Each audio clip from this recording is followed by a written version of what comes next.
লামাযাবি আহলে হাদিসদের কিছু পাগলামি রয়েছে।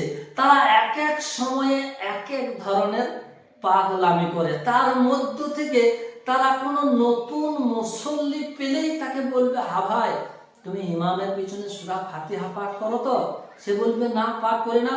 তখন ওই আহলে হাদিস ভাইটা ওই নতুন মুসল্লিটাকে বলবে যে তাহলে তোমার নামাজ হয় না। তারা খাস করে নতুন নতুন মুসল্লিদেরকে এই টার্গেটটা করে। এই কথা যদি আপনাকে কেউ বলে, আপনাকে আমি উত্তর শিখিয়ে দিচ্ছি, এই উত্তর দিয়ে দিবেন, দেখবেন আপনার কাছে থেকে ও সুরসুর সুরসুর সুরসুর সুরসুর করে পালিয়ে যাবে, রাস্তা খুঁজতেছে আর দিশা পাবে না। এই ধরনের কথা যদি আপনাকে কোনো লামাযাবি আহলে হাদিস করে, তখন তাকে আপনি ভালোভাবে জিজ্ঞাসা করে নেবেন, হ্যাঁ ভাই তুমি যে কথাটা বলছো এটা ইমামের পিছনে মুক্তাদিকে সূরা ফাতিহা পাঠ করতে হবে, এই কথাটা বলছো তো?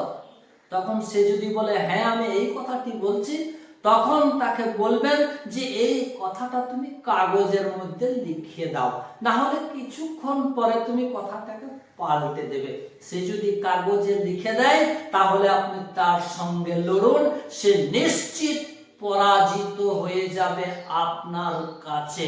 কেমন করে তাকে ডিগবাজি খাওয়াবেন, পাল্টি খাওয়াবেন, সেই কৌশল আপনাদেরকে আমি শিখিয়ে দিচ্ছি। যখনই সে কাগজের মধ্যে লিখে দেবে, তখন আপনি তাকে বলুন যে তোমার দলিলটা এবার দেখাও যে ইমামের পিছনে মুক্তাদিকেও সূরা ফাতিহা পাঠ করতে হবে।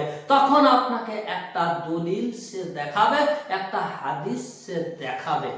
মনে রাখবেন বন্ধু আমার, আহলে হাদিস লামাযাবিদের একটা ডায়লগ হচ্ছে কোরআন আর হাদিস ছাড়া আমরা কিচ্ছু মানি না। প্রথমেই আপনি তাকে বলুন, ভাই তুমি প্রথমেই আমাকে কোরআন থেকে দলিল দেখাও। তার পাছাতে বাড়ি মারলেও কোরআন থেকে সে দলিল দেখাতে পারবে না। তখন আপনাকে বলবে কোরআনে নাই তো কি হয়েছে, হাদিসে তো রয়েছে। তখন আপনাকে একটা হাদিস দেখাবে। হাদিসটি হচ্ছে যে উবাদা ইবনে সামিত রাদিয়াল্লাহু তাআলা আনহু থেকে বর্ণিত। আল্লাহর রাসূল সাল্লাল্লাহু আলাইহি ওয়াসাল্লাম বলেছেন, যে ব্যক্তি তার নামাজে সূরা ফাতিহা পাঠ করেনি তার নামাজ হয়নি। এই হাদিসটা আপনাকে সে দেখাবে।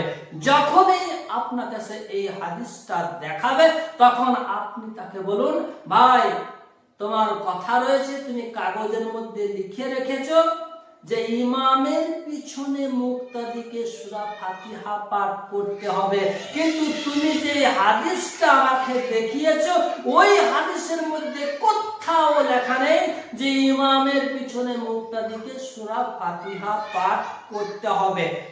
আহলে হাদিস লামাযাবি, তুমি ইসলামি করার জায়গা পাওনি, তুমি চালাকি করার জায়গা পাওনি। এই ধরনের চালাকি করতে তোমাকে লজ্জা লাগে না? শোনো, তুমি আমার কাছে থেকে এবার কোরআন এবং হাদিস থেকে ইমামের পিছনে মুক্তাদিকে সূরা ফাতিহা পড়তে হবে না, সেই দলিল তোমাকে আমি চোখে আঙ্গুল দিয়ে দেখিয়ে দিচ্ছি। আল্লাহ পাক রব্বুল আলামিন পবিত্র কোরআনের সূরা আল আরাফের 204 নম্বর আয়াতের মধ্যে বলেন, বিসমিল্লাহির রহমানির রহিম, ওয়া ইযা কুরিআল কুরআনু ফাসতামিউ লাহু ওয়া আনসিতু লাআল্লাকুম তুরহামুন। যখন কোরআন পড়া হয় তখন তোমরা মনোযোগ সহকারে সেটাকে শ্রবণ করো এবং নিশ্চুপ থাকো, যাতে করে তোমাদের উপরে আল্লাহর রহমত অবতীর্ণ হয়। এখানে রয়েছে দলিল। সূরা ফাতিহা হচ্ছে কোরআন।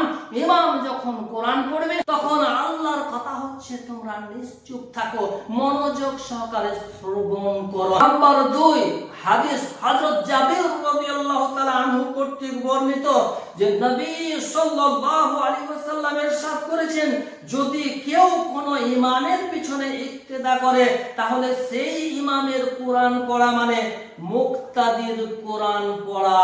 তাহলে এখান থেকে প্রমাণ হয়ে যাচ্ছে নবী সাল্লাল্লাহু আলাইহি ওয়াসাল্লাম নিজে মুখে বলেছেন, সেই কথাটি হযরত জাবির রাদিয়াল্লাহু তাআলা আনহু হাদিসের মধ্যে রিওয়ায়াত করেছেন, শুনিয়ে দিয়েছেন যে ইমামের কেরাত মানে মুক্তাদির কেরাত। এখানে আমি স্পষ্ট প্রমাণ করে দিলাম যে ইমামের পিছনে মুক্তাদির কোরআন পড়ার প্রয়োজন নেই। কিন্তু আহলে হাদিস লা মাযাবি, তুমি যে দলিলটা পেশ করেছো বা অন্যান্যদেরকে পেশ করে দেখাও, উবাদা ইবনে সামিত রাদিয়াল্লাহু তাআলা আনহু থেকে ওই হাদিসটি, যে ব্যক্তি তার নামাজে সূরা ফাতিহা পড়েনি তার নামাজ হয়নি, এই হাদিসটিতে কোথাও লেখা নেই যে ইমামের পিছনে মুক্তাদিকে সূরা ফাতিহা পাঠ করতে হবে।